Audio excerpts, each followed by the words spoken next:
Welcome to Fosbury Flop, a podcast for the crazy ones who are not fond of rules. A podcast about the geniuses who change the world. Shawn Myszka started training players of the National Football League, trying to make them bigger, leaner, and stronger. Everything changed the day he asked himself, "Are the players performing because of me or in spite of me?" He didn't like the answer and led him to become a skill acquisition specialist for NFL players. In a sport where training is based on dribbling cones and running ladders as fast as possible, Shawn brings some sanity and hope. Shawn Myszka, welcome to Fosbury Flop. Thank you very much for accepting the invitation. Yeah, my friend, I'm super stoked and grateful to be here. Obviously, when you reached out to me, I had listened to a number of episodes that you have done with other movement and skill acquisition enthusiasts over the last number of months. And I commend you for you putting a fingerprint upon the community in your unique and special way. So thank you for that. I was very humbled and grateful to receive your message when you reached out. And I'm really excited to see where we take our conversation today, what rabbit holes we go down and chase down, and what types of ideas we might wrestle with here today. Thank you. Thank you very much for your work, Shawn. I don't want to forget the first question. It makes me extremely curious your Twitter username, Movement Miyagi, how it emerged. I love the question. Ironically, I didn't give it to myself. Some people think that I'm being overly arrogant or egotistical, maybe a little flamboyant in giving myself that moniker or that name. I didn't. It actually came from a former NFL player that I locked arms with for a good period of time. And he had probably just watched Karate Kid on TV or something of the like. And we were actually in the midst of trying to get him more skillful in agility type of scenarios and situations. He was a hybrid tight end, and he had this tendency to keep dropping his eyes and dropping his head when he'd come into some of these close interactions in agility type of scenarios and situations. And finally, I got to the point where what I wanted him to keep his eyes up and scanning the world, of course, like one will have to become as skillful as they need to be in order to make somebody miss or know what direction they needed to go or when they needed to time their agility actions. I actually got in the habit of just smacking him upside the head when he'd get too close to me, because obviously if you do that in the National Football League, you are going to get tackled, of course, right? And at certain times of the year, especially in the early off seasons, I'm not going to tackle them, or we're not going to allow tackling interactions. We might do that as we get closer and closer and closer to the NFL season, but early in the off season, we wouldn't obviously do that. So I would just give them a little tap upside the head. And I would say I actually started using the Mr. Miyagi line from Karate Kid, where he says, "Always keep eye." Like, I actually used that because he had just watched Karate Kid. And this was right when Twitter was kind of first getting popular at the time. I think it was 2012-ish, somewhere in that vicinity. And he started calling me Movement Miyagi for that reason, because we were really getting into studying the intricacies of movement behavior and movement interactions. And it just so happened to coincide with the Mr. Miyagi line of always keeping eye. Of course, you don't want to drop your head. And there's those a few who are out there listening. If you watch Karate Kid, you probably think of the scene that I'm talking about here. And of course, ironically enough, one of my heroes in the movement and skill acquisition space, Bruce Lee, also has a similar line in Enter the Dragon and what would be referred to as Lao's scene, where he taps the Lao, the young student, on the head and talks about connecting to the movement problems that is in front of oneself. So it just so happened to stick. Now I have some Mr. Miyagi memorabilia and stuff that's been given to me over the years from NFL players, but it just so happened to stick. And it's, I will admit it's quite catchy, and I probably even go by that more than I go by my actual name at this point. And at least in the movement and skill acquisition community or across it. But I love the question. I thought it was related to the paper you posted about Bruce Lee. So is it related? What it came before? Yeah, it came much before, actually. But I will say that, most people know me as someone who is an advocate or a proponent of much of what Bruce Lee stood for, particularly in his ideas of the Tao of Jeet Kune Do, or Jeet Kune Do, his own personal interpretation of the martial arts, where Jeet Kune Do essentially means to use no way as the way, or to use no limitation as the limitation. Essentially, that was what Bruce Lee lived by and stood by, and what he wanted his personal interpretation of the martial arts to be. Ironically, my friend, I stumbled upon Bruce Lee's ideas and his way of viewing the world, and particularly the way that he went about acquiring skill in the learners that entrusted him on their learning journey, well before I even got into ideas of ecological dynamics. Many of the ideas that I now talk about, both in the Bruce Lee paper or the Being Water paper, or the Reconceptualizing Movement Behavior paper, where we do use ecological dynamics in the framework to communicate how it is that we're viewing movement behavior in sport. But I came on to Bruce Lee's ideas before. Okay. Yeah. And that's why in that 2023 paper, the Being Water paper, authored by myself and my colleague at Emergence, Tyler Yearby, as well as in legend in the skill acquisition space, Keith Davids, we came together around this idea because there were so many things that Bruce Lee said well before his time, in the late 60s and early 70s, before his death in 73, that would be advocated for in an ecological dynamics framework, or under a constraints-led approach, or with ideas of nonlinear pedagogy. An artist, the athlete, finding their own way in the world, solving problems in their own unique and authentic fashion, connecting to what's outside of oneself, or what Bruce Lee would refer to as the what is. And that what is going to channel your way of doing and being and acting, right? Many ideas that now are really common space if you adopt an ecological dynamics framework and rationale for viewing movement behavior in sport. So Bruce Lee was like the first ecological dynamics practitioner from my perspective, before I even ever knew anything about ecological psychology or dynamical systems or complex systems and self-organization or any of these types of ideas. Bruce Lee was kind of my introduction and my way. Like, he just made me think differently about what I was seeing in movement behavior. I completely recommend to check out the paper. I will attach it in the notes because it was delicious. But it made me really think on one quote I really like from Gustav Mahler, that it says, tradition is not the preservation, the worship of ashes, but the preservation of fire. Yeah. Yeah. And when you think about that, you start to think about the aliveness, right? When Bruce Lee talked about aliveness in training, just like we talked about in the movement behavior paper, about the setting of alive movement problems in sport. And it doesn't matter how repeatable one's sport problems are, or how really kind of one-off they are. No two problems in sport are ever the same. Neither are any two solutions. We're talking about the aliveness here. It's the preservation of the fire, right? It's always burning. It's always dynamic. It's always going to be just a little different. And you have to mind it in that way. Like, you have to really connect to it for the what is in that fashion.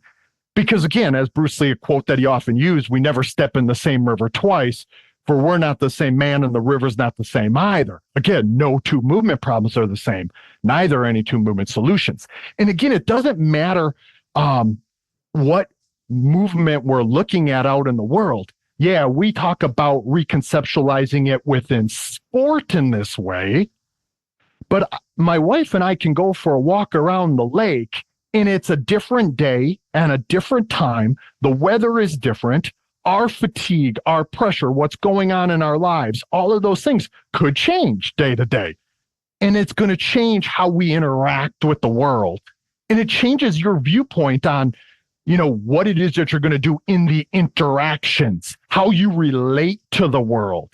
And it's the same thing in what we try to convey in the Reconceptualizing Movement Behavior and Sport to the Problem Solving Activity paper, that we're all always problem solving, and that our skill and that which what emerges is going to come from our perceptual connection to the world, the way we think about it, the decisions we might make, and ultimately how we adapt our actions to change our relation to the world as well. This is always ongoing. It's the preservation of the fire, like you said. I really liked the concept of aliveness. I feel in coaching, but also living, that kind of accept this aliveness, live with it. It's like a life hack, a coaching hack.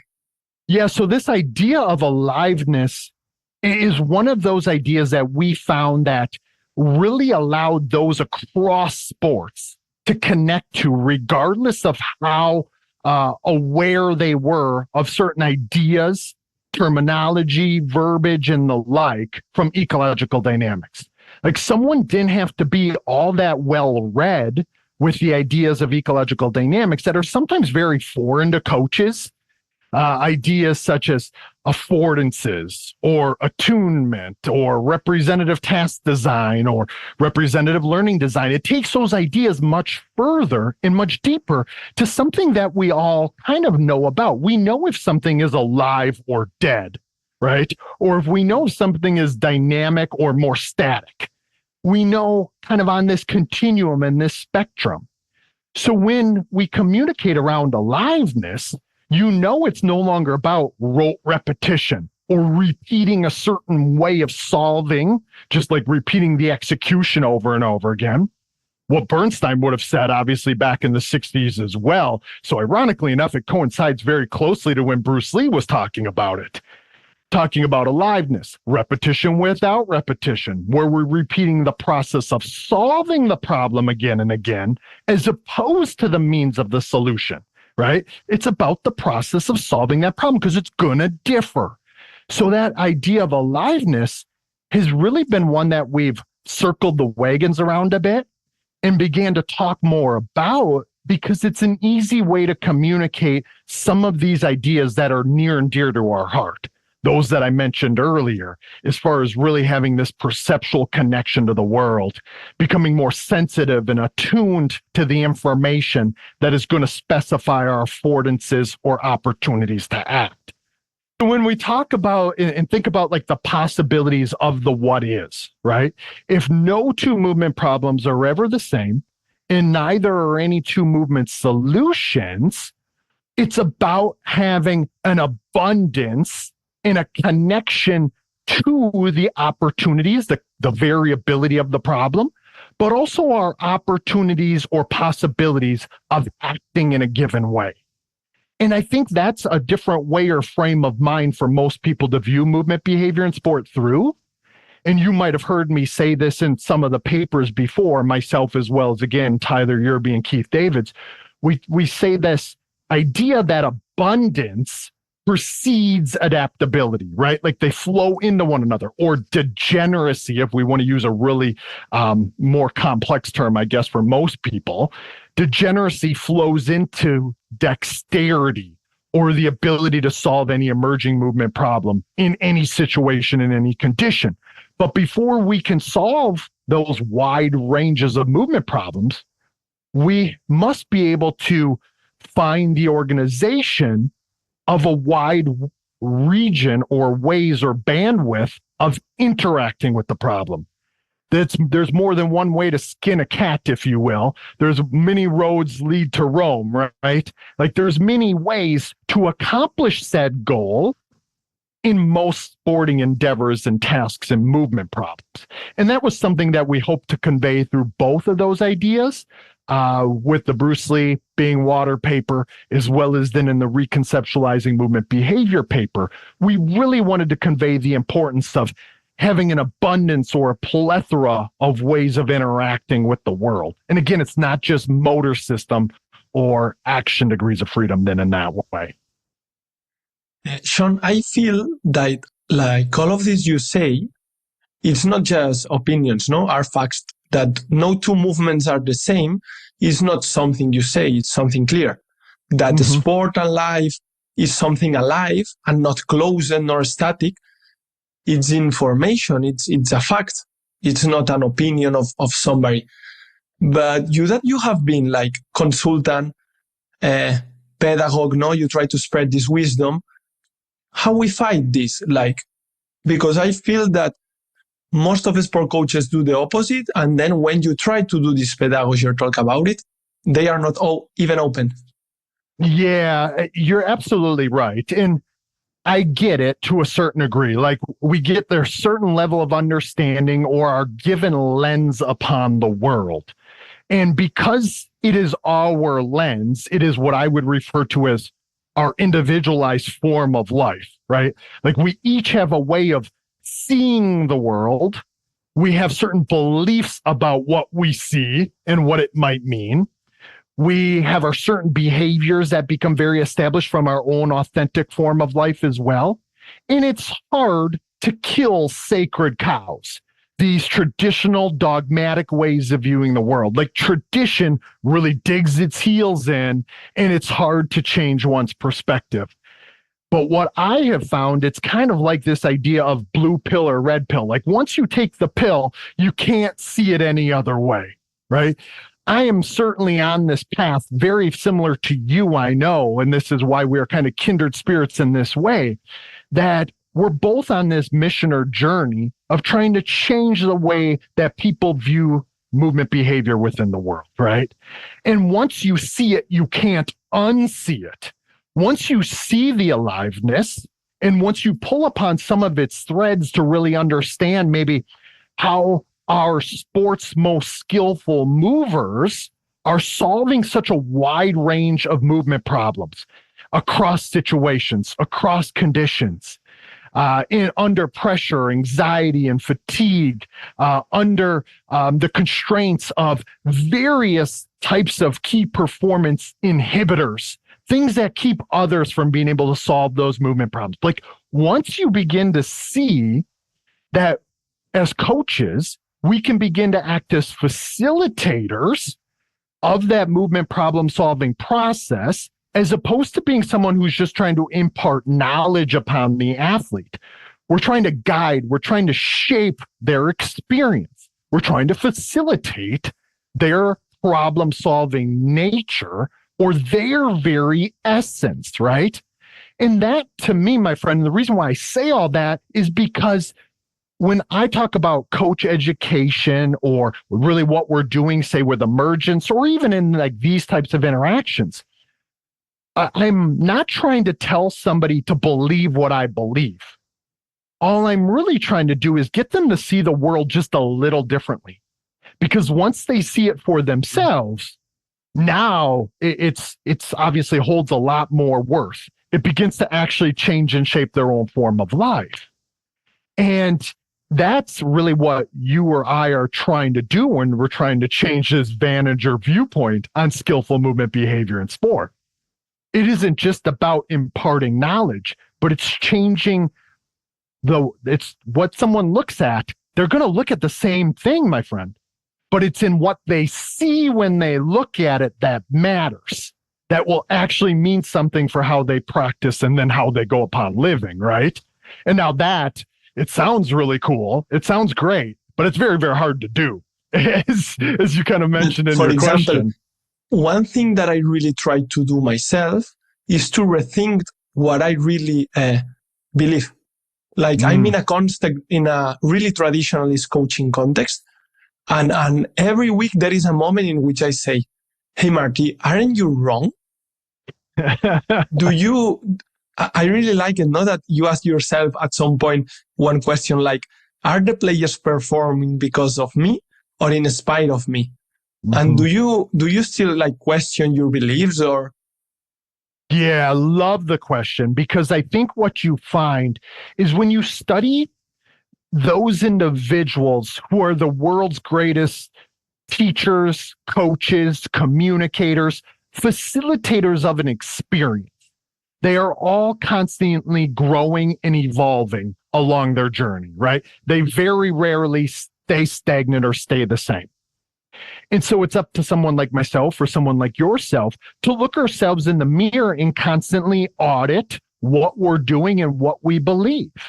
In fact, this is how I came upon these ideas that were really conveyed in the two papers that I mentioned, but then we have a few others as well, one within American football and one within mixed martial arts, where if you would have rewound back 12, 13, 14 years ago, I didn't believe much of that, which what I'm talking about right now. In fact, when that question that you mentioned earlier, are the players performing because of me or in spite of me?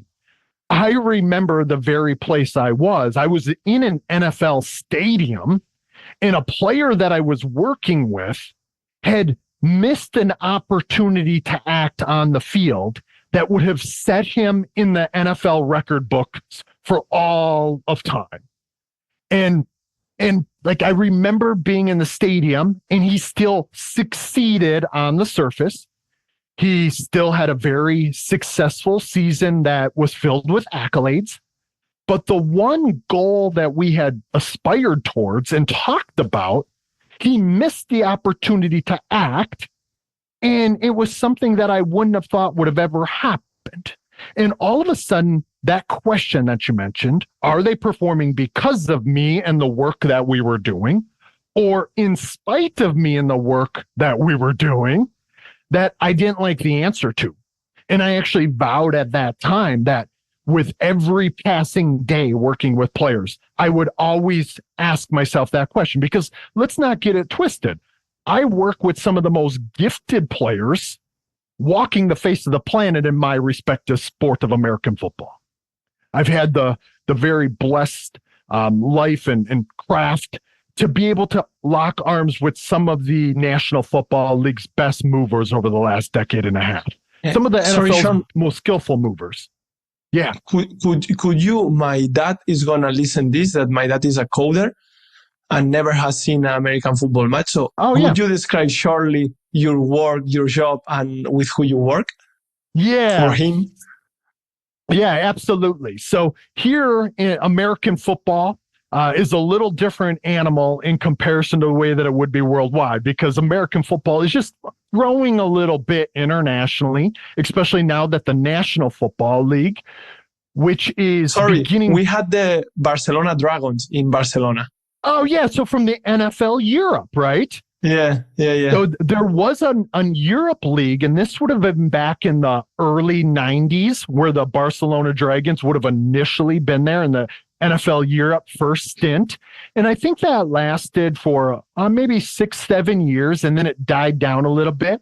But now the international pathway in American football is starting to take a little bit more prominence. In fact, the National Football League comes over to Europe frequently now on a given year. Usually I think it's 4 or 5 times they will travel internationally, whether it's in England or down in Mexico and the like. They just kind of have this schedule where teams, they don't really want to go, in all honesty, because it's a long, grueling trip for the players, knowing that they have to play one Sunday, travel internationally, play on that following Sunday, travel back, and then play again, right? So it's pretty grueling on the players. But the NFL is really trying to make put their fingerprint upon international sports in this way to feature and grow, obviously, the fan base, as well as then the following that is there. But with American football, of course, in the work that I do in particular, so I lock arms with individual players from across the league. So not just one team, but players from any different team who will contact me in order to help them become more skillful on the field, to move more skillfully on the field.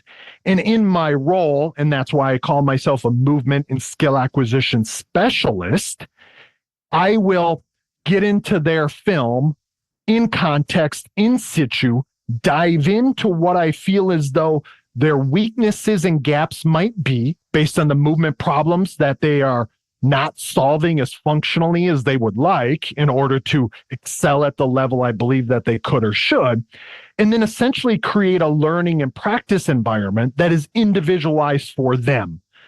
It is still players from across the league and that are coming together in our group, but it's up to me to manipulate constraints to meet each player where they are at their own individualized challenge point, to set movement problems for them that speak to them based on where they are in their learning journey, and to essentially create a learning environment that facilitates the most authentic and adaptable version of themselves.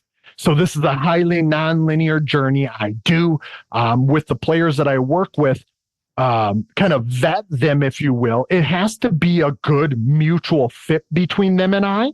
The reason it has to be a good mutual fit is because NFL careers are very, very short, and I want to do what's right by them too. If they feel what I'm offering for them, because it's very different than what many of my peers are, who are just making them go through cone drills and agility ladders, which if anybody punches Movement Miyagi into Google, they're going to see that the Movement Miyagi, Shawn Myszka, hates agility ladders with every ounce of my being, right?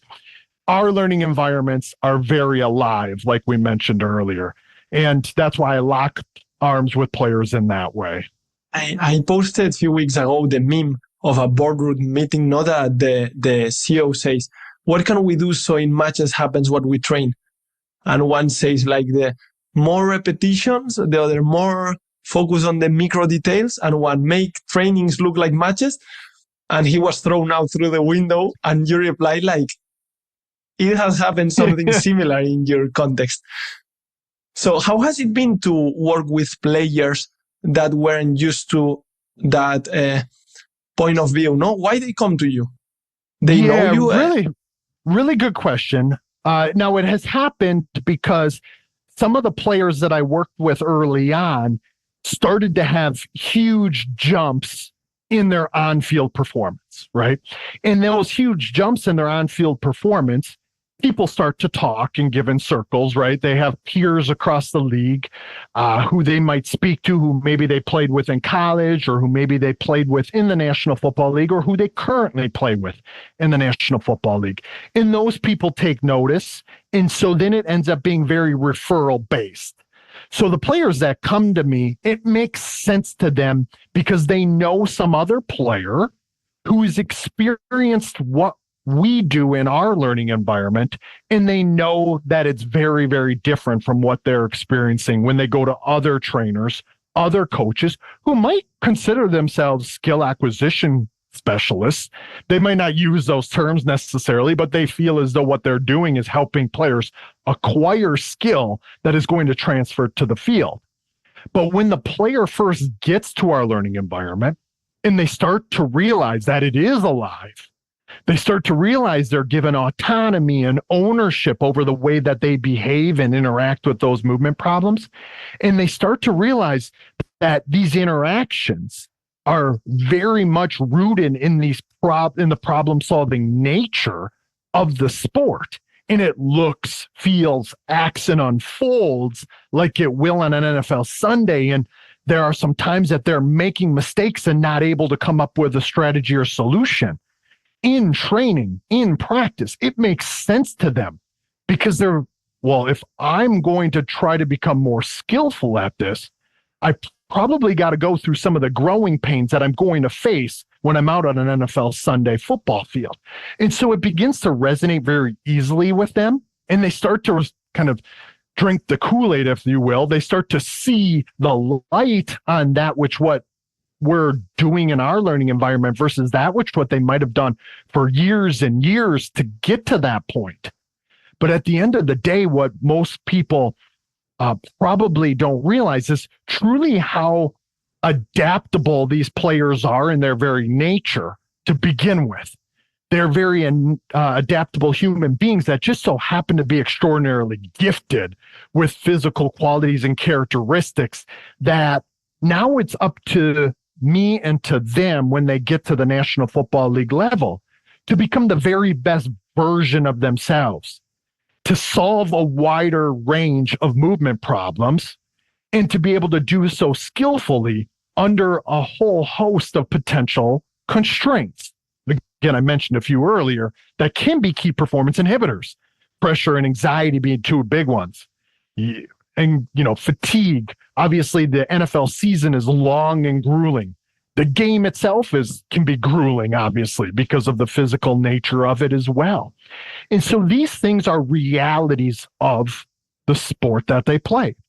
And so the players that lock arms with me, they connect those dots really quickly, that it's not about repeating some sort of way of doing that is going to get them to become more skillful at doing. They have to actually be in.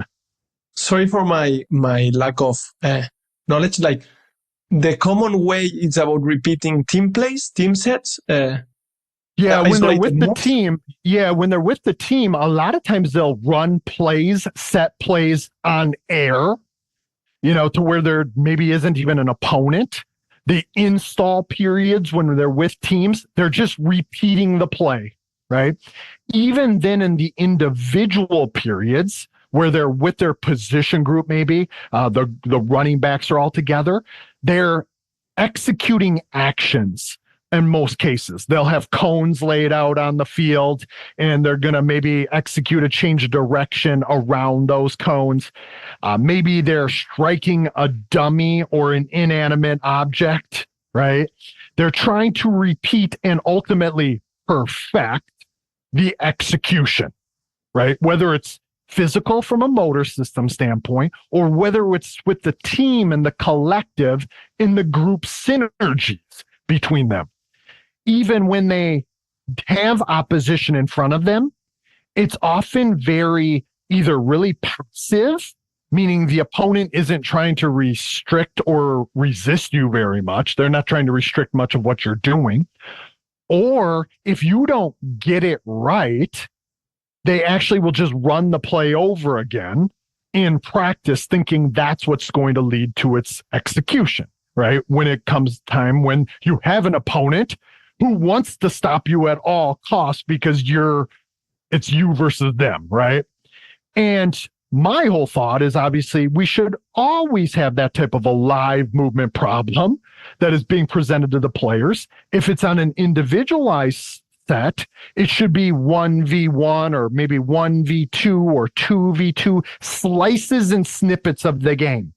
Still very alive, still unpredictable, still right with opportunities to interact with live opponents. And if it's more on a team set, it should be about learning and connecting to one's teammates, but with the opponent at the same time as well.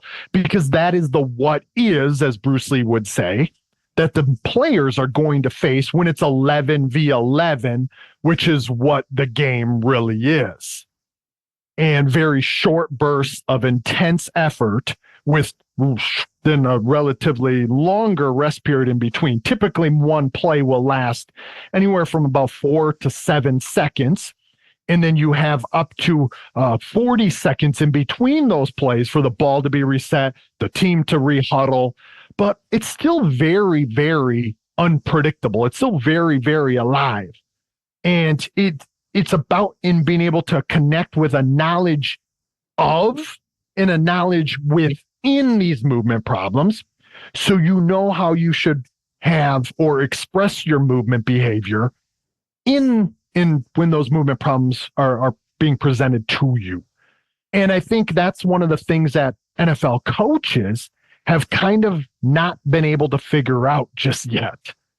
They spend a lot of time on the knowledge about the game, as JJ Gibson would say, the knowledge from the side, tactics and strategies. And they think like that's the do all end all. Like players are a bunch of moving chess pieces, right? So oftentimes they don't really know what they don't know when it comes to the practice activity design to actually facilitate enhanced learning for the game or skill evolution then as a positive byproduct. They'll just replace players if they don't behave. Yeah, I was talking with a soccer coach that is my friend, And he was telling me, no, how some coaches in soccer see how they pass the ball, and they reproduce the same in training. Like we cling with the superficial layer, but we don't want to go to okay, what causes that? Which skills make them be able to do those? No? And sometimes this is make more messy, more chaotic tasks in training, where they have to make those decisions. Yeah. But I don't know. Well, and again, you've already seen the light, right? Like you're looking at the movement behavior and the skill that's there in front of you through this refined lens that is deeper and more dimensional, to your point. It's not surface level. It's not just, oh, well, let's just repeat those actions in that given way. If that's the most skillful player, everyone should aspire to be that person and just repeat what he or she is doing. But instead, what we need to do is allow them to interact with these problems, to actually find their way. When you mentioned that you ask yourself if your players are performing thanks or in spite of you, it made me think like, which question every coach should make to himself to change radically his methods. And I don't know, but I've been thinking that if each one asks himself or herself, how does a movement emerge behavior? Yeah. How, like, which rules the mind follows, it would have such a big impact in practice. Yeah, I really love that. And it's actually kind of a spin to a certain degree of the question that I ask players and coaches alike when I first interact with them. In fact, I talked a little bit about this in what I would refer to as my manifesto, if you will, that I put out with Emergence earlier in the year of this to become one with. That's how I view the world. It's the guiding the player to become one with the movement problems in the performance environment that the movement problems are contained by. But in there, I start with two questions that are sort of tied together, and they actually begin to talk about the same question that you just brought up, which I really love, by the way. Kudos to you, because yours is much more to the point. But mine is, how do you view movement behavior in sport, and how does that influence how you coach and teach? So again, how you talked about how do movements emerge? Again, for me, it's how do you view movement behavior in sport? And then once we get to the root of that for a coach, how does that viewpoint influence what you're doing in your practice activity design? What your learning environment feels like, how you communicate and guide the player, or what you attempt to do in your guidance. So to your point, I love your question. How does movement skill emerge? Gets right to that root of it as well. It tells us where somebody is standing, where someone is standing, and what they're looking at and what they see when they're looking at it. A bit later, we will go to the manifesto, which I found it also really nice to read. But first, sorry if it disturbs you, the question, but now I wanted to be the one asking you if nowadays your players are performing thanks to you or in spite of you. What do you think? Well, I think we're closer to me being a part of that co-adaptive relationship that is guiding and channeling the emergence of the movement behavior in sport. Ultimately, they are still the agent of their own movement and their skill, right? They are still the person who's out there behaving in the chaos, the complexity, the dynamic nature of the problems of the game. So it's much more about them than it is still about me, for sure, without a shadow of a doubt. But I am pleased to be able to say that I think I'm closer than I was 10, 12, 15 years ago about being the person who's helping them channel that type of expression of their movement skill and their problem solving. Now, I still feel as though I have much further to go, as I feel like we all have as a community, to get closer and closer to that. But I do feel as though I'm closer. But I would be amiss if I wouldn't keep asking myself the question. With every passing day that I'm out on field, or every week, or every season that passes by, I hope I'm getting closer. And I think the players themselves would probably give me too much credit in many cases, and they sometimes have. And I quickly try to turn it back around to them. because they are extraordinarily blessed, but they also put a ton of time, energy, effort, and trust into what we're doing as well. So they are ultimately responsible because they're the ones that are out there performing and behaving too. And how did you behave years ago that you thought that they were performing in spite of you? Yeah, I love that follow-up. There's a slide that I sometimes use when I'm offering presentations, particularly for NFL coaches. There used to be a time, my friend, that back in 2007 to 2012, so the first 5 years of me working with National Football League players, I would be off to the side, hyper analyzing every minute detail of the movement from the side, and then telling that player how to behave the next time that they're faced with that problem. Not only that, but I was having them do a lot of rote repetition. We were chasing perfect practice or perfect execution. And if they didn't get it perfect, I just felt as though they needed more reps. And me being the person off to the side trying to hyper control like a puppeteer exactly how they were behaving, I would tell them as some sort of expert model, well, this person does it this way. This person does it that way. We're going to aspire to do it this way because that one's more technically sound, efficient, or effective, right? And all of a sudden, because what happened in our learning environments was a lot of rote repetition. It was a lot of blocked practice. We were going to practice till we couldn't get it wrong. Now, the way that it looks and feels is very different from that. I have a slide where even my Twitter picture right now is me actually interacting with a player in the midst of a movement problem itself. It happens to be an NFL All-Pro. And so meaning one of the best in the world at what he does. And I'm much more interactive with everything I do. There's much more aliveness. There's layers. We're looking for messiness. And I'm looking to try to stretch the player to the point where they are getting it wrong so we can figure out how they can get it right. Of this, 2 weeks ago, there was a Jaime Sampaio in a talk here in Catalonia. And he was, I think, I'm not sure, but I guess he worked with basketball. Okay. Players, lastly. And he was saying how we were in practice chasing perfect shooting, perfect, when it wasn't what was happening in the game. So that wasn't really helping. Right. And that's exactly what I found too. That I actually want them to feel very uncomfortable in training and in practice, right? I want them exploring. I want them searching. And they're not only searching their own movement toolbox to see what kind of options and possibilities to interact that they might have, but I want them searching the greater environment. So it's about this mutual reciprocal exchange between themselves and the problem. That's the becoming one with process that I talk about. That becoming one with is to fit into or fit in with in relating to that unique and peculiar problem.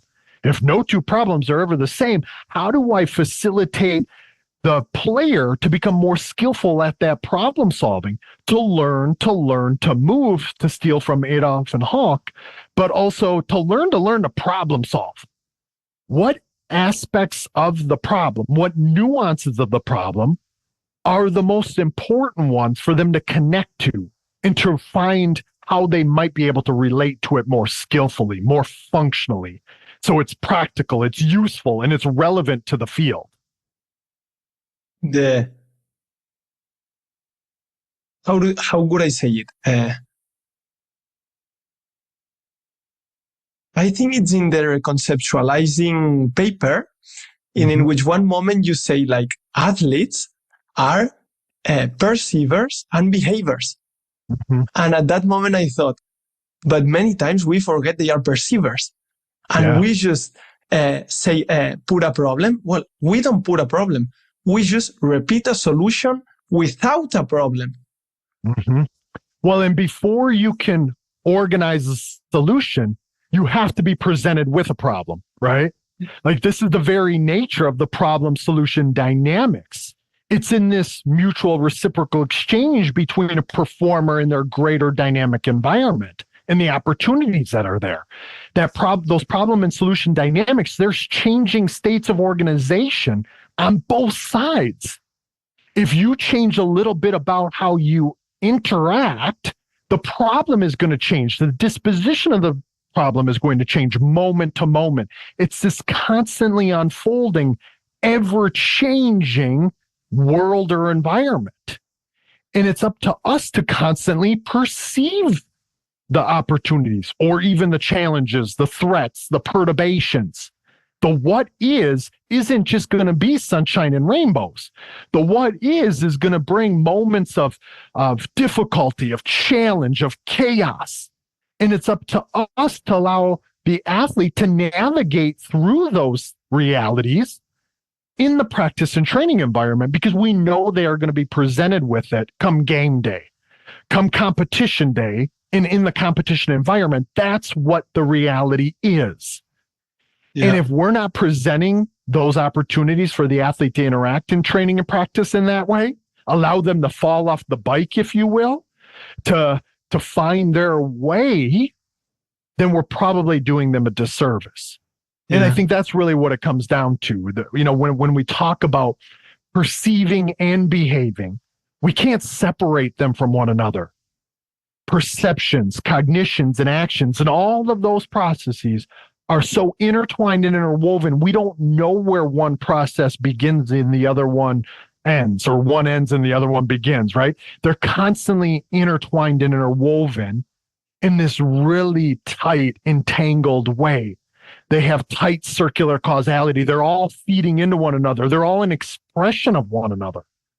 But yet we try to separate them all too often in training and practice, right? You already made the mention. We do it without perceiving. Don't let the athlete perceive. Don't even let the athlete think for themselves. Just act in this way. Well, we've just stripped them of the very nature of becoming a more skillful, functional problem solver in sport. Yeah, and when I was just ordering and instructing, at some points, there was like the team or some players asking like, why to do this?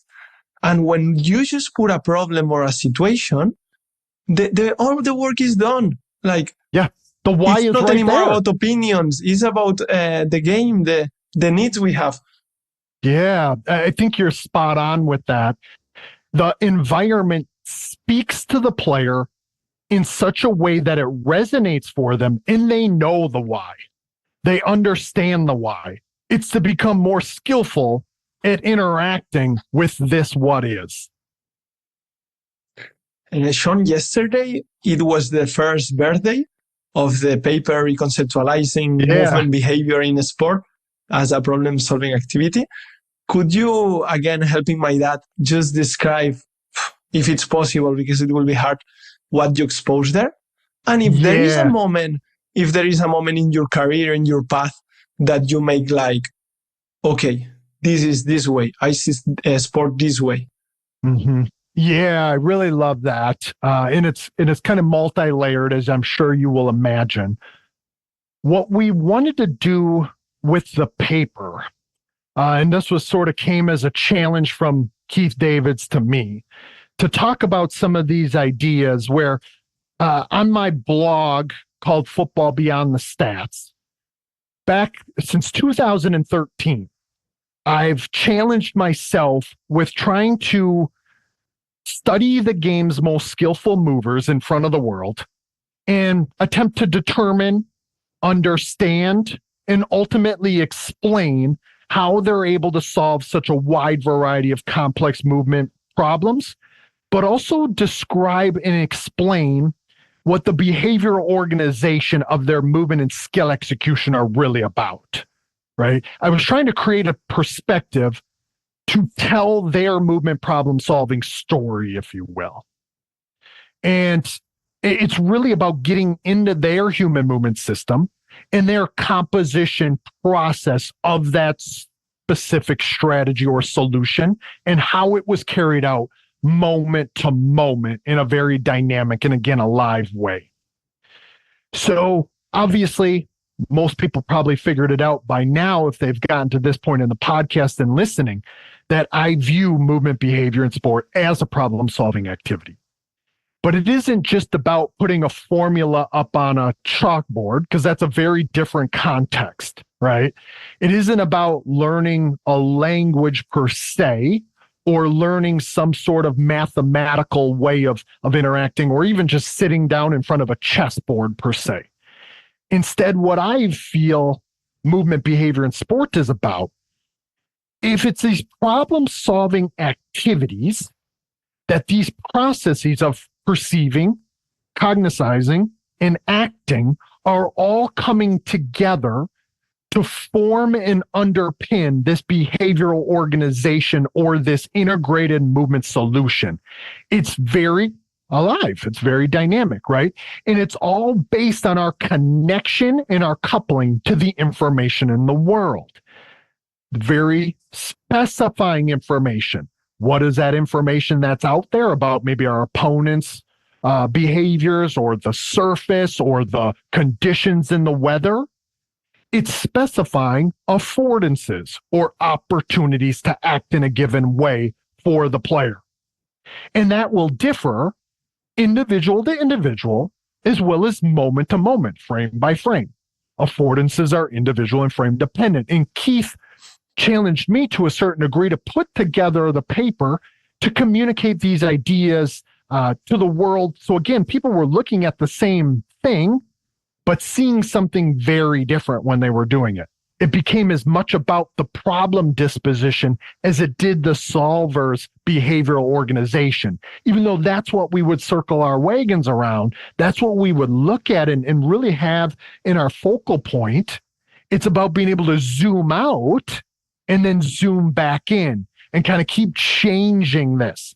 Bruce Lee has a quote from Enter the Dragon in Lao's scene again, where he says, it's like a finger pointing away to the moon.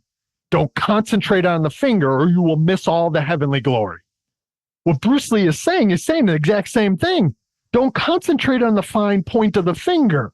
It's not just in the motor system degrees of freedom. It's not just in the movement actions. Zoom out. See what that finger is pointing at. See the problem for what it is, its opportunities, its challenges, its perturbations, its threats, and how that individual player is interacting with that movement problem. And I think it's there that, what we tried to do within the paper. I'm the first to admit that if I were to write the paper all over again, there's probably some things I would talk about a little bit more. That's just, but 1 year later, That's a good sign then. Yeah, that is a good sign, hopefully from my growth. It's like, why did I say it in this way? Or why didn't we circle the wagons here more, whatever it might be. Ideas of the degrees of freedom problem being more perceptual and cognitive, or equally perceptual and cognitive as it is motor or action system degrees of freedom. You can probably hear that conveyed in many of the things we're talking about here today. But when we talk about that moment that you mentioned earlier, like when I began to change my viewpoint on the world, and particularly movement behavior, which is the thing that people can probably tell I'm very passionate about, understanding the skillful movement behavior that we see emerging, not just in American football, but in and across multiple sports. It's when I began to see it in this way, and there is a quote, actually, ironically enough, from Bruce Lee that began to kind of jolt me a little bit. He said, the highest technique is to have no technique. My technique is the result of your technique. My movement is a result of your movement. In fact, the player that you see in my Twitter picture wrote that on his All-Pro Pro Bowl jersey back in 2017. He wrote that quote on the numbers because my players and I typically talk about this quote.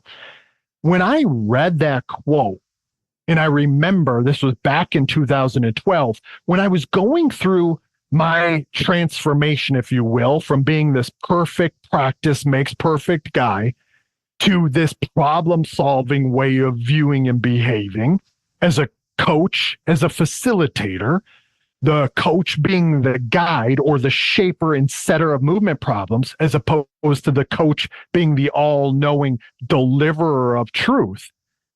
When I went that in spite of or because of question, it was that quote that actually really resonated with me so much that if the movement behavior and the technique was a result of what was outside of the player, as opposed to something they were storing in their brain that I was trying to beat this path in, right? This generalized motor program or this schema, this perfect execution.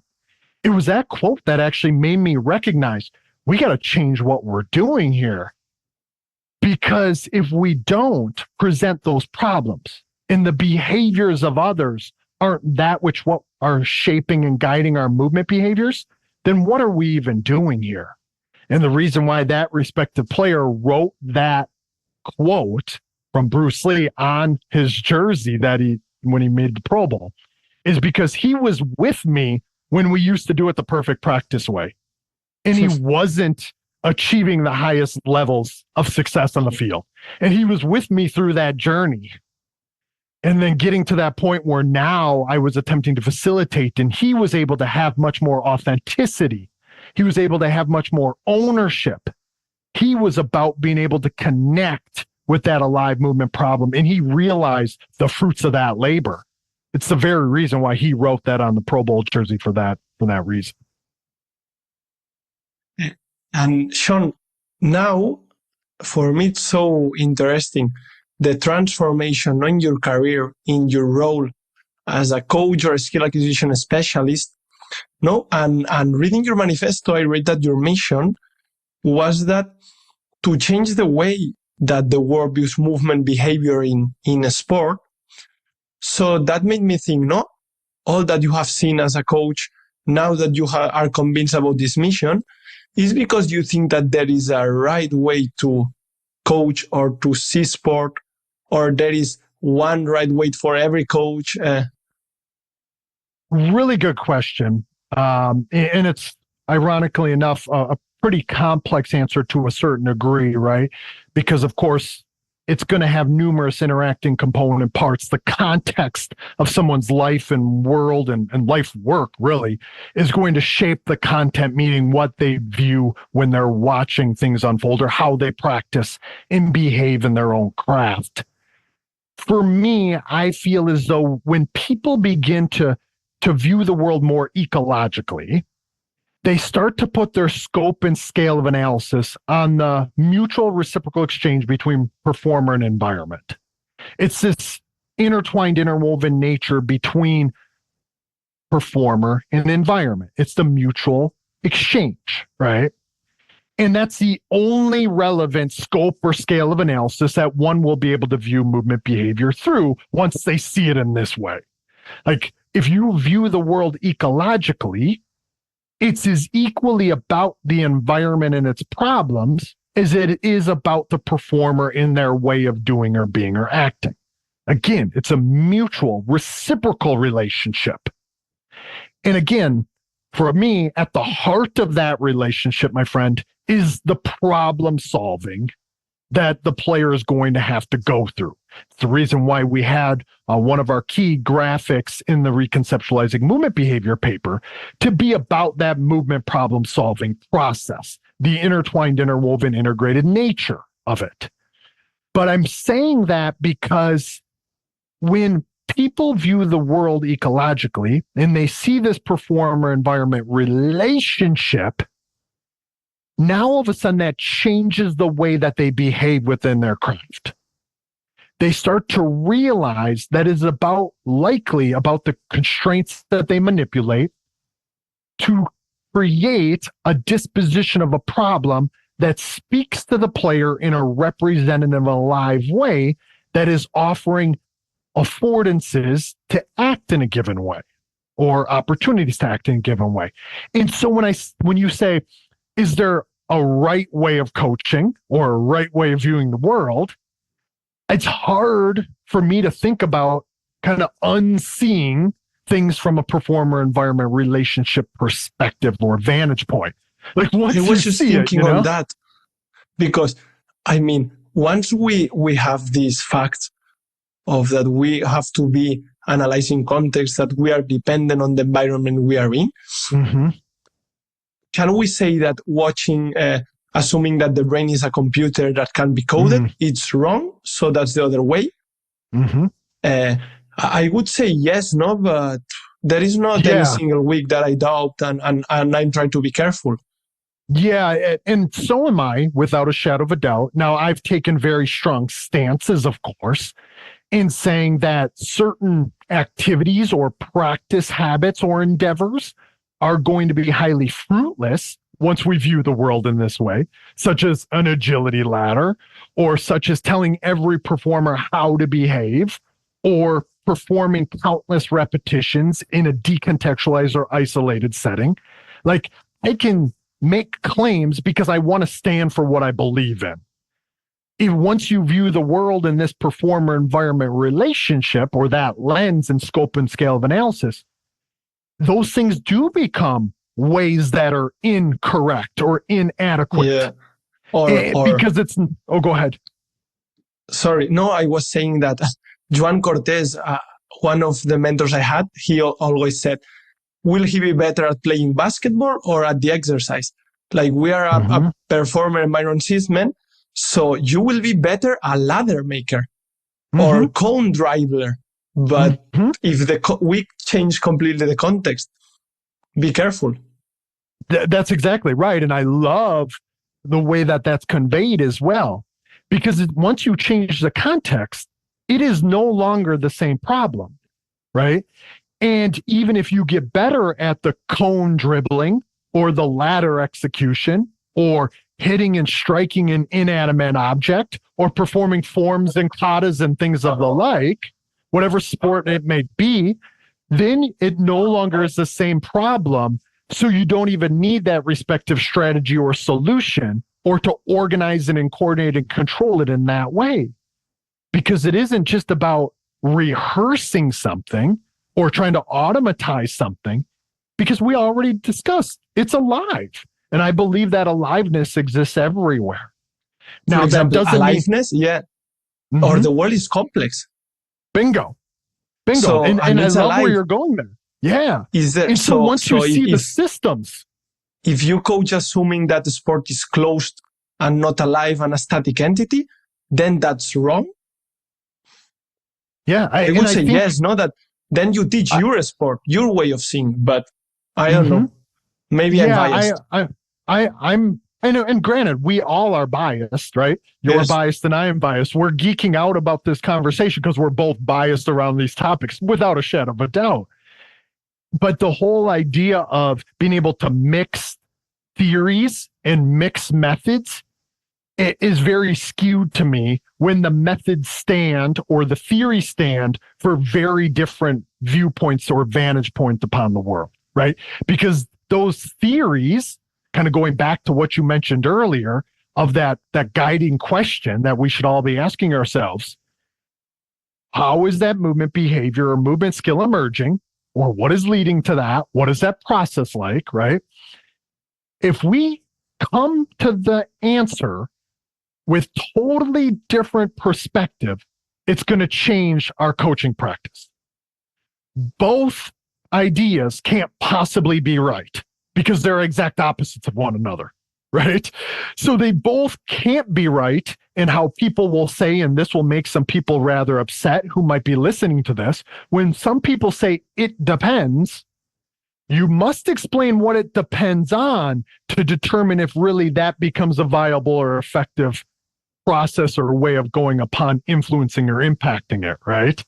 It's the reason why my questions that I asked earlier, how do you view movement behavior in sport, and how does that influence how you coach and teach, what your practice environment looks like?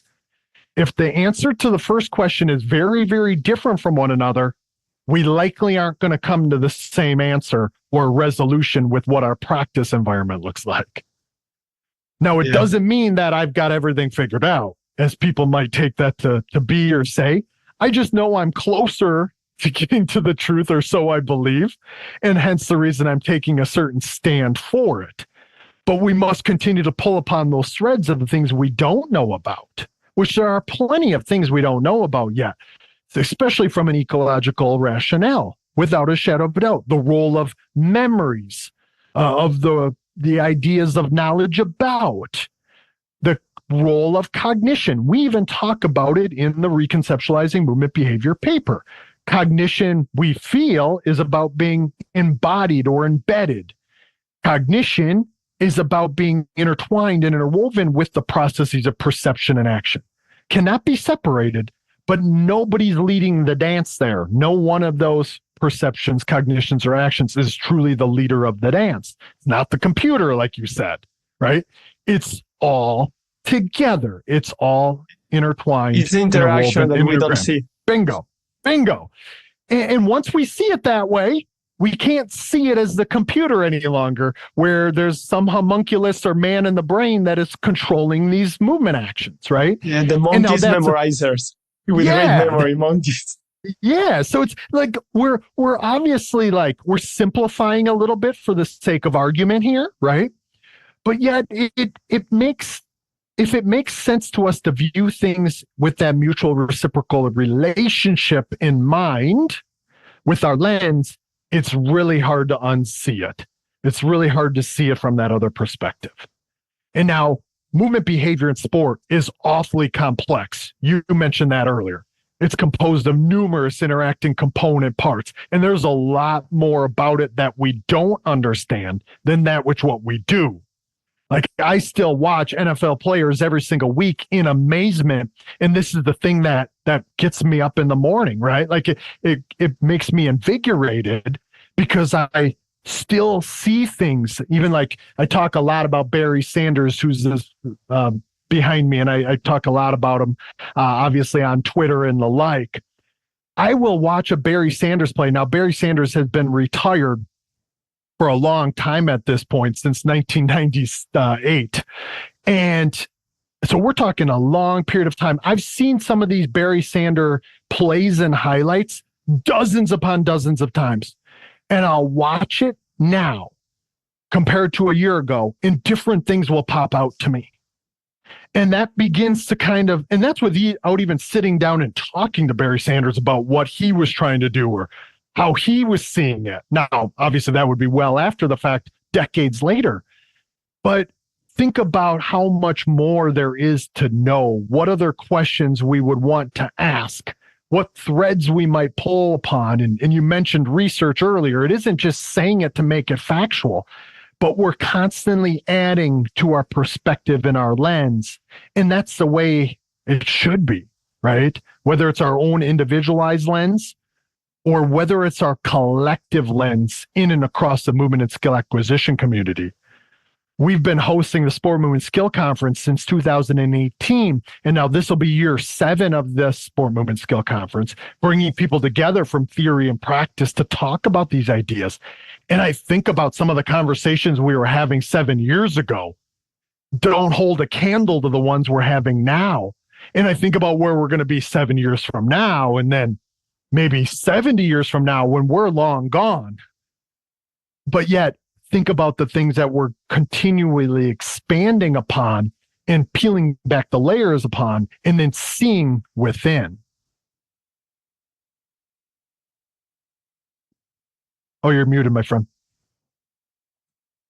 Shawn, save a bit of this passion that you communicate for the Fosbury questionnaire. I'm gonna make you some questions. Feel free to make a short reply, longer one, thing, whatever you want. You got it, buddy. Why do you coach or are skill acquisition specialist? Yeah, I was going to say, we want to be careful with why we coach, right? Because I feel as though I'm facilitating. I'm guiding, I'm shaping the way that people see the world. And I think with that comes great power and great responsibility, sort of to steal the Spider-Man idea, right? Like with great power comes great responsibility. I think there's tremendous responsibility in being able to pour into how other people experience the world. And I'm very passionate about it, of course, but I'm also very passionate about seeing other people become their very, very best. or what I feel as though is closer to their ultimate potential, whether that's the players themselves out on an NFL football field Sunday, or whether it's with the coaches and other facilitators, people that I come in contact with, or people that just might hear me or listen to me, and I can kind of shape the way that they experience the world. Like that, to me, I'm very passionate about, and that's why I do it. I think there's such a unique responsibility there. Something that I'm very grateful that I have kind of found that calling and that passion to do. So really cool question. I don't know if we coaches are aware of this power, but then also of this need of being responsible with this power. Yeah, because like I said, there is a great responsibility there. You might impact or influence the way that one person or group of people see the world for the rest of their lives, like well after they're participating in the sport. Now, the athletes that are coming to me, there's great responsibility because they might have a very, very, very short NFL career. And in many of these cases, I hate to say it, but they don't have any outside interests outside of the sport, or maybe even skills to do something after their NFL career is over, right? Like some of these players are trying to maximize their earnings by maximizing their performance in a very short period of time.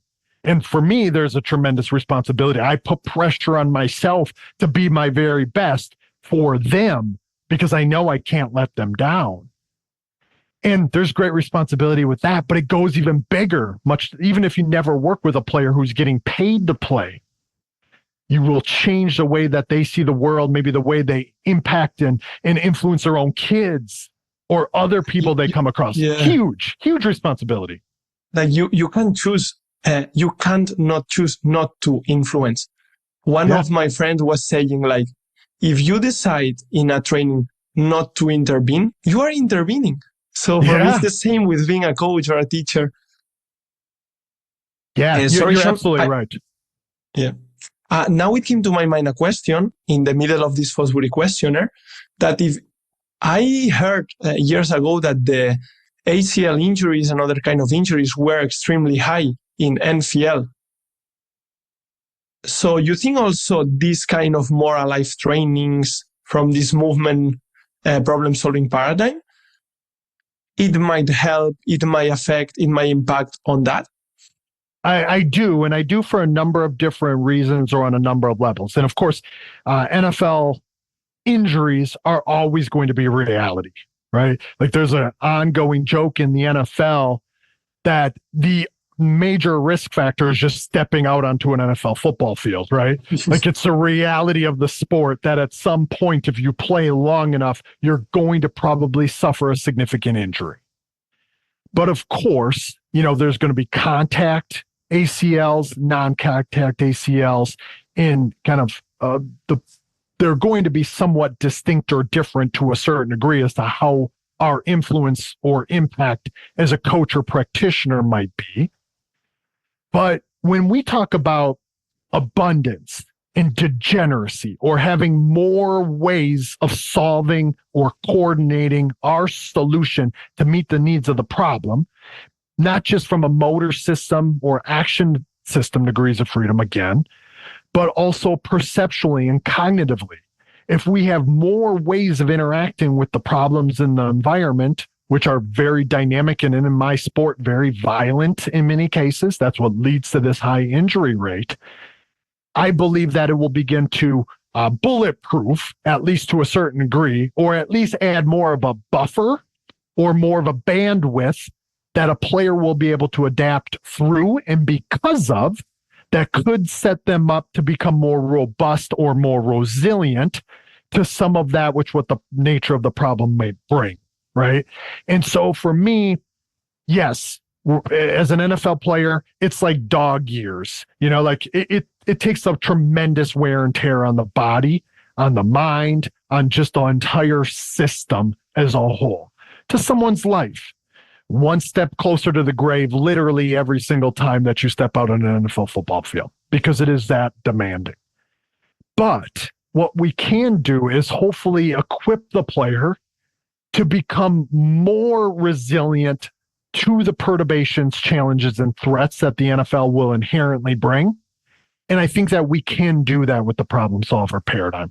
We have them connect and couple themselves much more closely, much more functionally to the movement problems that are there. Now that we have been talking of your way of seeing it and other coaches with their perfect practice, no? I was thinking, maybe it might be more beneficial to, instead of doing more ladders or more isolated weights, lifting weights, maybe to impact on the perception, cognition, or actions, no? It might have much bigger effect. I absolutely agree with you, and I'm glad that you said something of the sort. I think that's why there's such tremendous practical implications of two ideas in particular.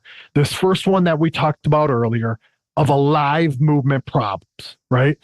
The aliveness there, our mutual reciprocal exchange and interaction with those alive problems. But closely coinciding to that, the second concept or principle, practical principle of repetition without repetition. Again, no two problems are ever the same. Neither are any two solutions. Bernstein told us this and taught us this long ago, decades ago, back in the 60s, right? This idea of repetition without repetition, the inherent reality of all human movement behavior. And then when we add a really alive movement problem out there, we start to realize that the bulletproofing or the robust and resilient nature of the human movement system, the adaptability and the positive compensation ability, we can facilitate it. We can shape it by the use of those two principles as a whole.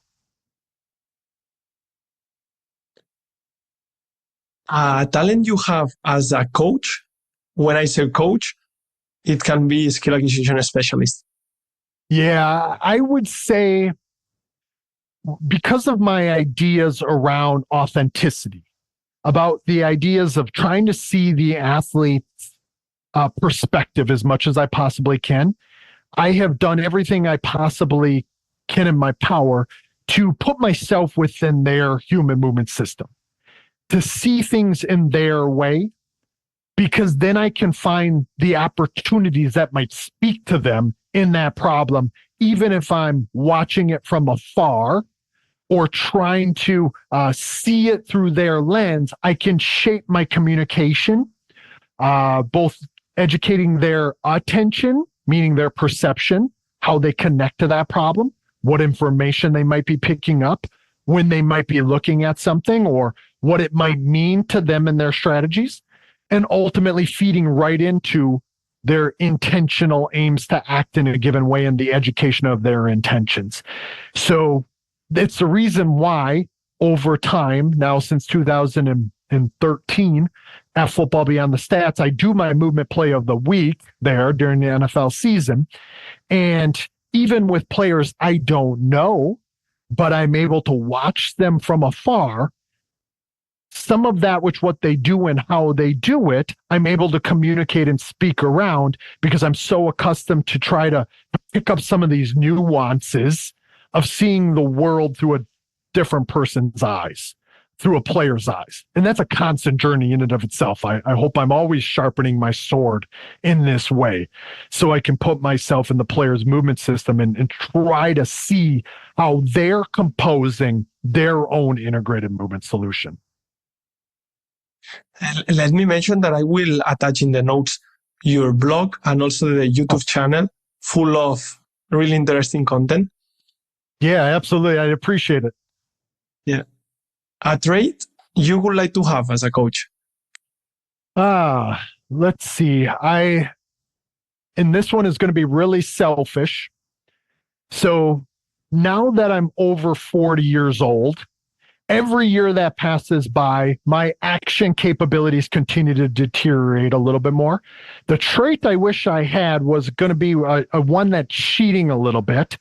I wish I could always be able to move and do the things that I once did at probably even 35 years old for the long haul, because there are some times that now in our learning environments that I love to be able to get in and interact. And now granted, affordances are constantly changing over the time scales of learning. So I can still make some people miss once in a while in some of our movement problems, but it's happening fewer and fewer further between with every passing year. And one of those traits, again, it might be cheating here a little bit. It might be like my superhero power, would be that my action capabilities would stay the same. My movement qualities would stay the same as they once were. So I could keep doing that. But now it just makes me become that much more strategic with what I say and how I say it, because I have to be very careful to ensure that I'm adding value to both sides of the problem and solution dynamics so the interactions can emerge in front of me. And that's a constant evolution of the skill as a practitioner, as a facilitator as well. So I don't know if that trait that I wish I had, that's a very physical one, because years pass by, and as years pass by, we get a little longer in the tooth. I lose a little bit more hair, and I get a little less capable of hitting some of the same moves that I once did out on the field working with the players that I partner with. Because you start American football as a player? Yeah. So, way, way back in the day, now that I said as I'm over 40, and I'm not going to tell you the exact number there, because every year it seems like, again, it's dog years, even when you're as a movement and skill acquisition facilitator to a certain degree. And again, I'm entering that learning environment with my own form of life as well, like with my own biases, right? So I have to be very careful and cognizant of that, not trying to get each player to behave the way that I would have done it or the way that I'd like to do it, but the way that is best for them. And I think that's one of the biggest challenges about coaching as well, that I actually love getting up at the beginning of the day and thinking like, how do I meet that respective player where they are and how they see the world as well? What is your Pep Guardiola moment? Let me contextualize that when Pep Guardiola, the Manchester City coach, when was in Barcelona, he said that the reason why he was a coach was because the days before analyzing the next opponent, there was always a moment watching the videos and the analysis in which he said, okay, I have it. Tomorrow we win. Like there was a moment, a feeling, an irrational reason that he said, we win, even though maybe they lost. So which is your Guardiola moment that gives this meaning to your profession? Yeah, I really like the question here. And I will say that I have often referred to it as my Robert Frost moment, where there were two roads diverged in the trail, and I took the path less traveled, as the Robert Frost quote would say. And that meant all the difference in the world. So I used to view the world through a physical quality and characteristic standpoint. And I'm talking young Shawn here. I used to be a national level competitive bodybuilder and power lifter.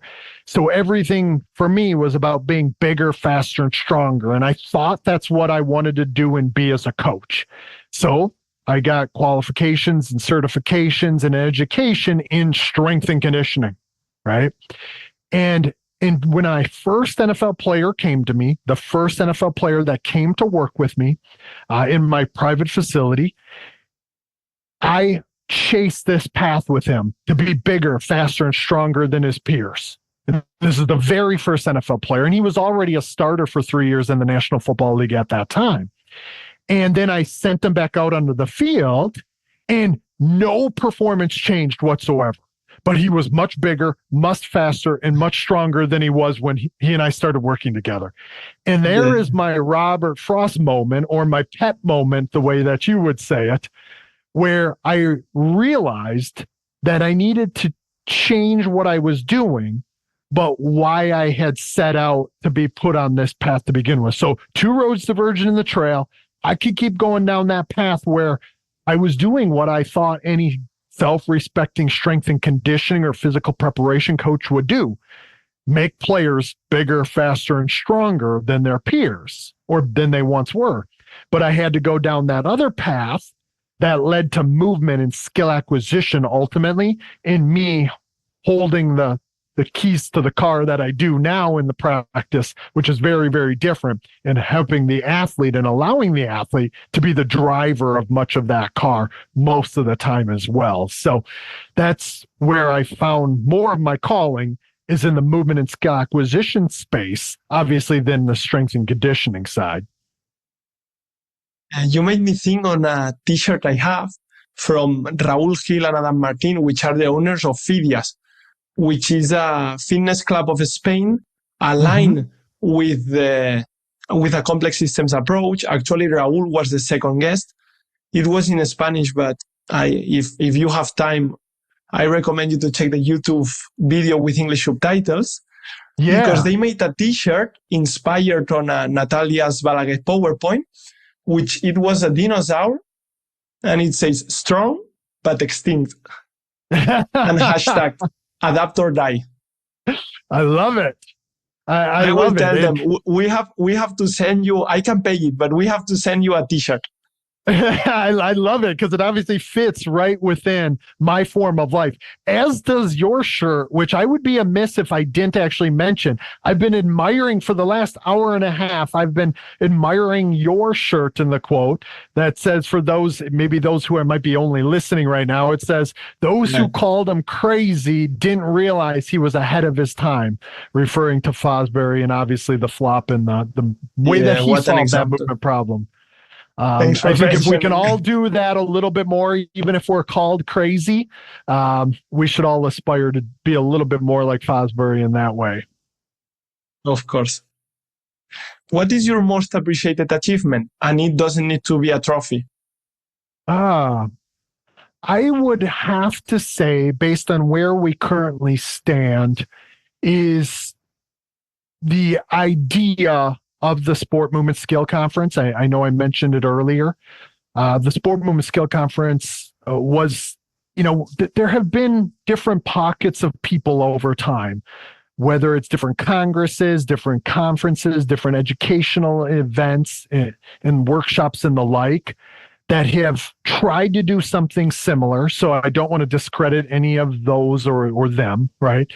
But the Sport Movement Skill Conference was an idea that I had probably now, even though we're in year 7, I probably started having this idea when I began to change the way that I view movement behavior in sport.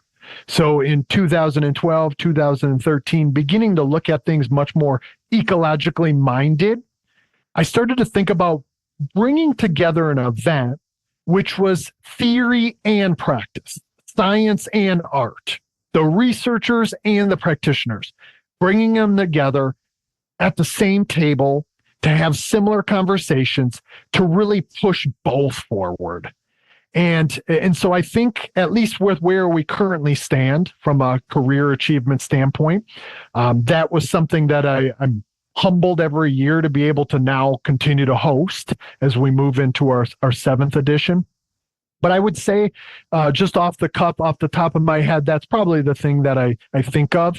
And then, of course, Emergence, the movement and skill education company and brand, was founded from the Sport Movement Skill Conference as well. So just a year and a half into it, myself, along with Tyler Yerby, who attended the first 2 Sport Movement Skill Conferences before Emergence was ever a thing, Rich White in our team, and now Javier Miller Estrada as well, who is from the Adaptable Athlete podcast.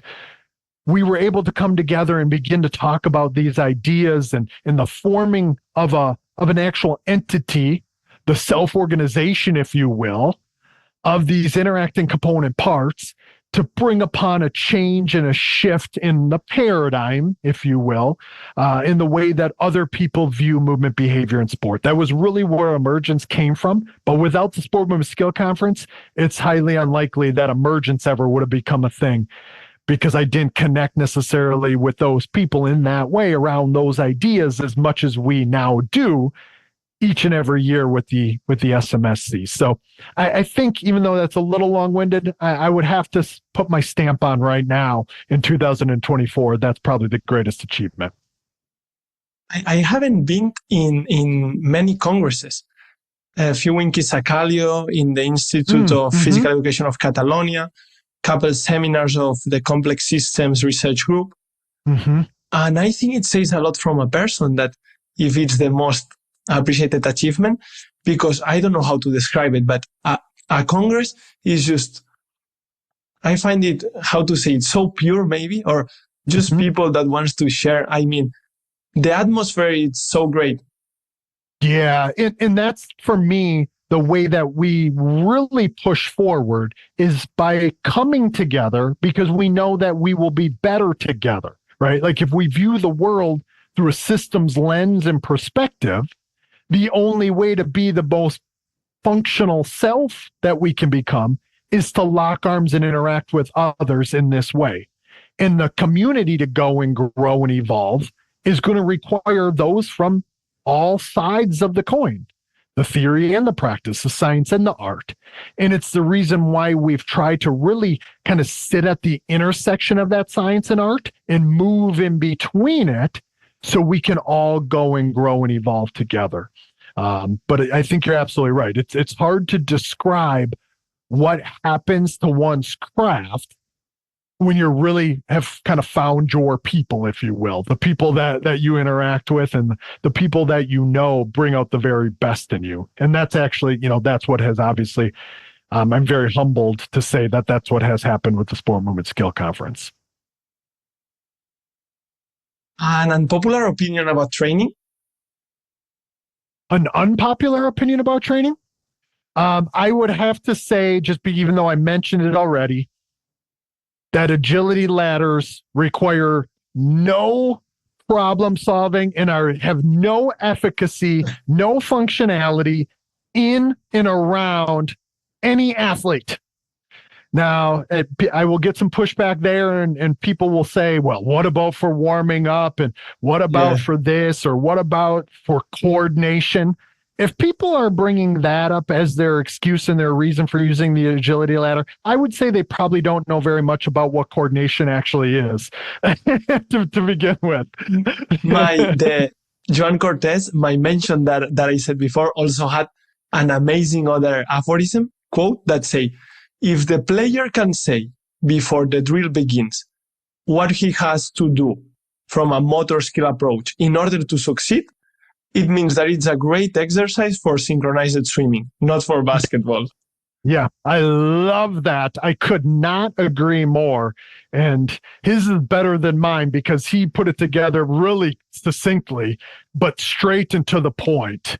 But I still think that's somewhat of an unpopular opinion for most within and across the training community, especially in American football.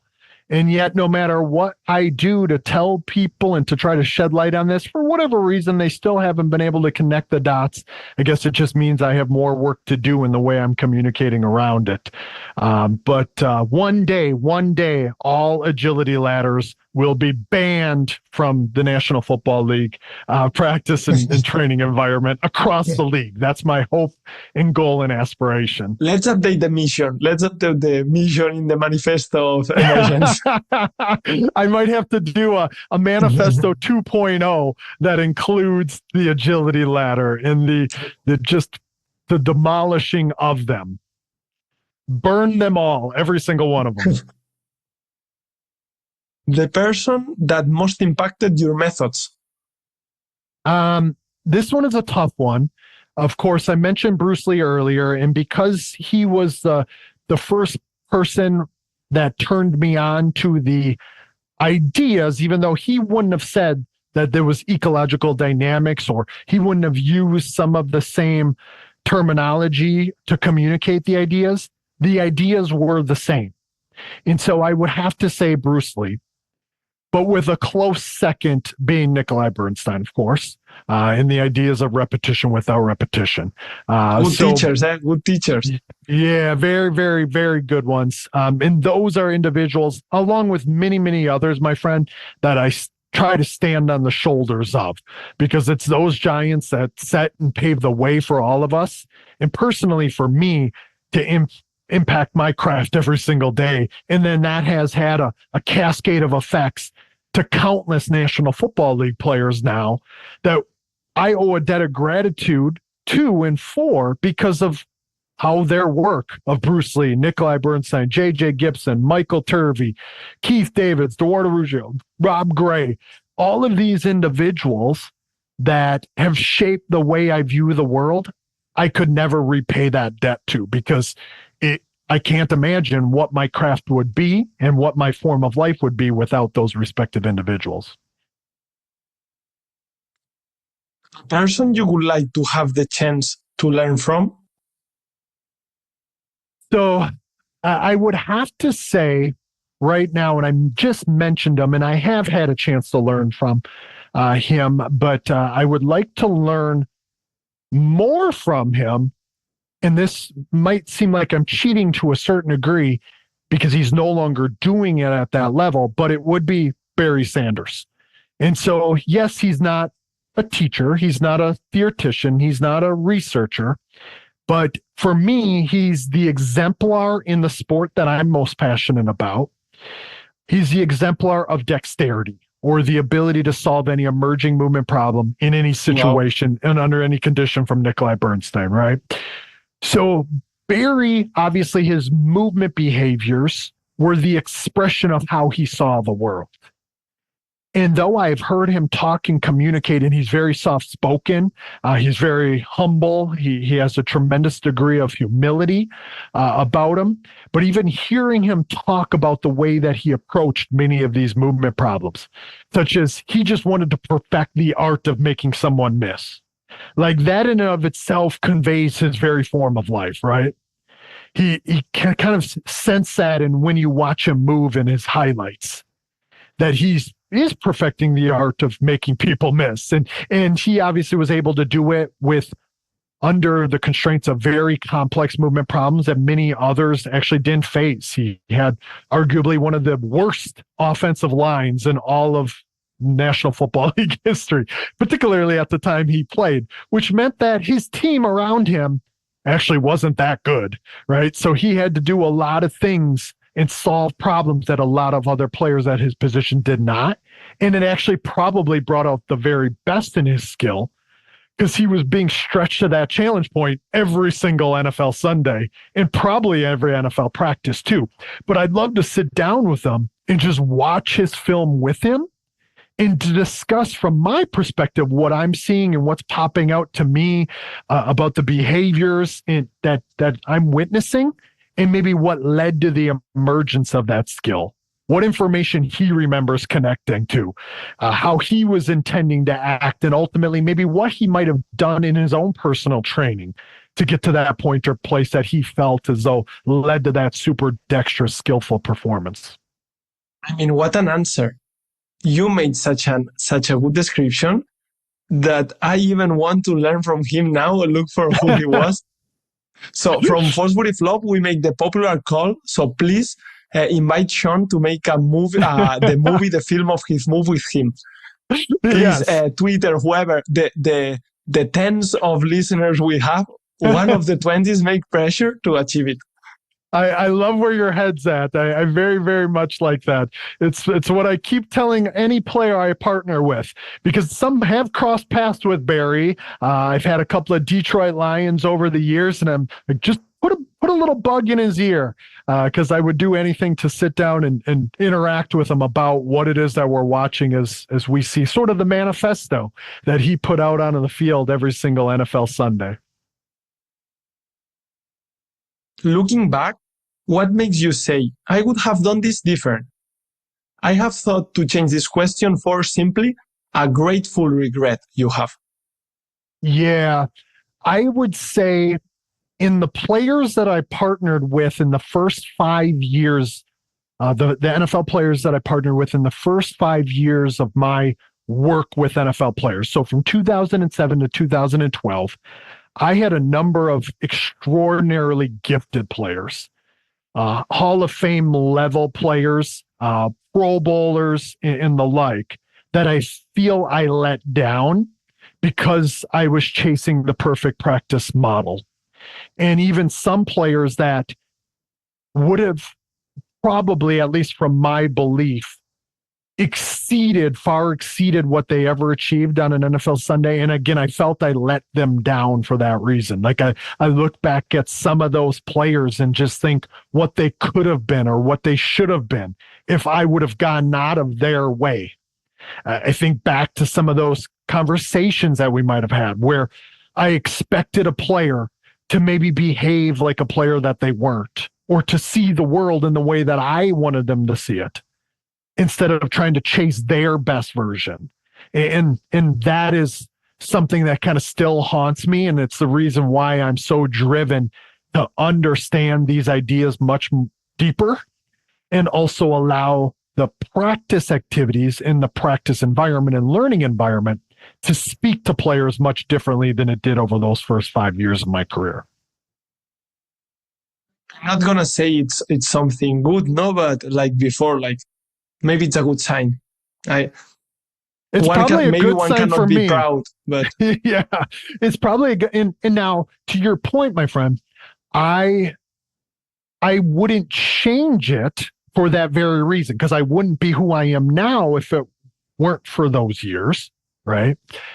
But I would change it for those respective players. Like, I wish they didn't have to be a victim of my own beliefs at that point, because they were kind of getting the negative consequences of it. And I know some of those players that I think about. And in fact, I've communicated with them. I've crossed paths with them and have said something like, hey, I really let you down during this time. Like, I was doing right for what I thought at that time. Like, there wasn't malpractice per se at that moment. But now I look back at it and realize like how much more I could have done or been and should have been for you. Now, I don't know how to say the expression, but my skin is 2 weeks ago. Honestly, in the same Congress, I listened to Sampaio. There was Tony Caparrós, which it was the strength and conditioning coach from the FC Barcelona basketball team. And in the Congress, there was one of his players from maybe 10 years ago. And at some point, he just said, like, it was Erasm Lorbeck. And he said, Lorbeck. And he had to stop because he was feeling emotion. Like, I'm really sorry. Like, if I would have this knowledge now, you would have been able to play 2 years more, like, among tears. Yeah. And there are players not only from a longevity standpoint, to the point that you're making right there from that example, but even in the performance and functionality or the skill that they ultimately were able to achieve, or how they were able to express themselves, maybe at a high level, but how much higher or better or more optimal they might have been able to become. And I feel, as I said, like, good sign, not that you are improving, that you are falsifying beliefs. But what it moves me is that to say sorry, to admit you are wrong, is still so uncommon in, I feel, our context, or at least in my context, in the context I am. Yeah, and I would agree with you. That's my players and I, we have a quote that says, stay humble or be humbled, right? Like, in the National Football League, you're ultimately going to be humbled at some point by someone. That's just the nature of the beast. You're playing against the other 1,695 greatest players currently walking the face of the planet. And the same thing as a coach and as a facilitator, you better stay somewhat humble, because some situation or some interaction that you have with a player likely is about to humble you. And I can look back at those 5 years now and think to myself how much more humble I probably could have or should have been as well. That's great. Well, like you said, maybe it's great for me right now in current 2024, Shawn Myszka, the Miyagi, but the 2007, always context. Pay always attention to the context. You got it. Things have come full circle. A contradiction of what you believe and what you do. I would say that when people hear that I'm a movement and skill acquisition specialist, they ultimately think that what I'm chasing is perfect execution of the motor actions or the coordination and the movement system degrees of freedom, right? Like that it's about the biomechanics. So that's a misconception about what I'm doing to a certain degree by some. Now, on the flip side, there's this contradiction from people who don't know what an ecological dynamics framework or rationale might be. And they think that self-organization might just be that we just let players play the game, right? The truth kind of lies somewhere there in the middle of that, as far as trying to guide and shape the way that players are solving problems in the game and self-organizing the processes of perceptions, cognitions, and actions, right? So it isn't just setting the game up and letting the game shape the skill per se. It's in a skillful facilitation from me as the movement and skill acquisition specialist to guide and shape the experiences, the interactions, the way they're relating to the problems by very careful constraint manipulation to set movement problems that speak to them. So there's kind of a contradiction on both sides. People that think that I'm hyper controlling the movement actions and only looking for a perfect execution. And then there's that other side that thinks that I'm just letting stuff happen by chance. But I think somewhere in the middle lies the truth, right? So hopefully that makes some sense. I'm sure it does for you, but hopefully it does for the listeners as well. Explain it. We're good, I think. a doubt you have in mind. I would say, nowadays. I would say the role and influence of memories in the movement problem solving process. It's something that I feel as though we haven't gotten a good understanding of quite yet. Like I will have players, who after the fact will say something to me, something they remembered about previous interactions, previous problems, maybe with that specific person that they're going against, or maybe about a situation that was similar enough to the one they're being presented with at that moment in time, where they can recall, and I have to assume that it shaped the way they interacted right then and there in that moment, right? But I don't know for sure. So I have tremendous doubt that it's because of how quick it's happening and how dynamic and chaotic and unpredictable it might be. And again, the very context condition variability that we know exists, which again, no two problems are the same, neither any two solutions. I also have my doubts. So I'm kind of on both sides there where I'm like, I don't know if we understand quite yet how the role of memories are channeling the movement solutions and the integration of them in that moment in time. So players will tell me certain things, but just because they're telling me something is resonating to them doesn't necessarily mean that it's truly influencing how they solve that respective problem. So that's why I still have tremendous doubt there. A change of belief? I would say again, and this would be the obvious one based on my Robert Frost moment, that it is about a perfect practice will make perfect, as we hear the cliche, versus it's perfect problem solving for me now. It's a perfect problem will shape the most perfect solution. And the most perfect solution is that which one is adaptive and functional in relation to that peculiar movement problem. So obviously a sharp change in belief, kind of a flip of the switch that led to everything changing within my practice and my craft. A challenge to fulfill? Challenge to fulfill. I would, and now I'm going to say this like it's, I'm manifesting it within the world. People hear me probably proclaim this before, but I want and I believe that the NFL is ripe for contemporary skill acquisition ideas to be trickling through the entirety of the league, all across 32 teams. And I believe that one of the paths towards seeing that come to be is the inclusion and hiring of skill acquisition specialists in the National Football League. Actual employed professionals with expertise in this area that will change and shape the way that practice methods are being implemented in the NFL, because I believe that the next level of skill will result from this. So a challenge to fulfill is for not only one NFL team to hire a skill acquisition specialist, but for all 32 NFL teams to hire a skill acquisition specialist, the same way they would with every position coach, the same way they would with having an athletic trainer or a strength and conditioning coach or a sports scientist and the like. I believe that the NFL needs to have skill acquisition specialists in that way. And of course, selfishly, I would love to be the very first one to do it.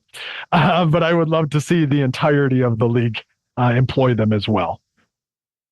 You have been saying that for more than 10 years, right? I have. Yeah, I have. I think I first started talking about it back in 2013. And now here we obviously are in 2024. And I think we've gotten close on a number of different situations that are personal, of course, to me. But I think we're right there, ahead of the time. You are not crazy. You are not crazy. You were ahead of your time. You're ahead of your time. I appreciate that. And I hope you are correct in that assumption as well. And the last one, a life motto. To become one with. Now, of course, that one you probably could have guessed or predicted, might say, or you might anticipate at least to a certain degree.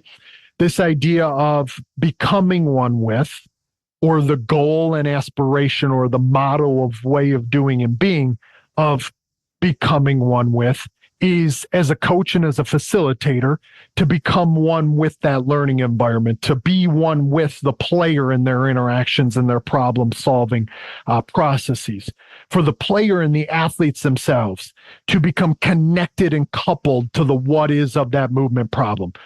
The becoming one with is to find the functional fit of that respective solution. So as Bernstein would say, that key easily opens the lock. That's how we know that movement is functional or correct, per se. So that becoming one with begins to convey this movement problem-solving form of life, whether you're the coach, practitioner, or even the researcher, right? The way that we view the world and attempt to explain and understand it, or whether you're the athlete. To become one with begins to convey what we're attempting to do in our interactions out in the sporting domains as well. Shawn, it has been an extremely big pleasure to see this interaction from you of knowledge, passion, and communication skills. Amazing. Well, I appreciate you. Don't forget that it was a mutual reciprocal exchange in interaction between you and I, right? So for an answer to truly be a solution, you got to first be presented with a problem or a question. And that was coming from you as well. That's the live and breathe the problem solver paradigm, no matter how it is that we're viewing the world and what it is that we're talking about. So it's as equally as about you as it is about me, for sure. And I appreciate you, obviously, being such a open and willing individual to bring me on and chat about these ideas as well. To say goodbye, you made me think of, we have talked so much about Pep Guardiola today, but in our glory days in Barcelona with Messi, Iniesta, Xavi, that we won the treble, the 6 titles, everything, they make an advertisement, a Catalan advertisement, in which there was a girl asking like, what is the secret? Everyone was wondering. And people was saying, the control, the possession, attacking, defensive skills, like many questions, no? And I feel that the hidden message, it was that the secret was the passion. Something that cannot be learned or taught. And it's something that you made me think a lot, spreading your wisdom here. So I'm really grateful for that. Thank you for making me enjoy so much. Yeah, the feeling is mutual. And if somebody feels as though the passion is something that is conveyed through this, then I'm at least knowing that I'm living and breathing my authentic self, which is all any of us should ever aspire to do. And I hope that anybody listening, as well as you yourself, obviously, and I appreciate what you're doing within the world to change the way that people are viewing movement behavior in sports as well. So anytime you want to do this again, I'm fully game to do so. Of course, Shawn. Thank you very much.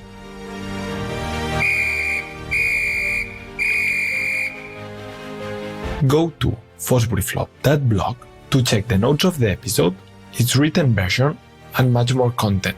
If you want to support the project through the website, you can make Fosbury Flop possible and check what benefits you get.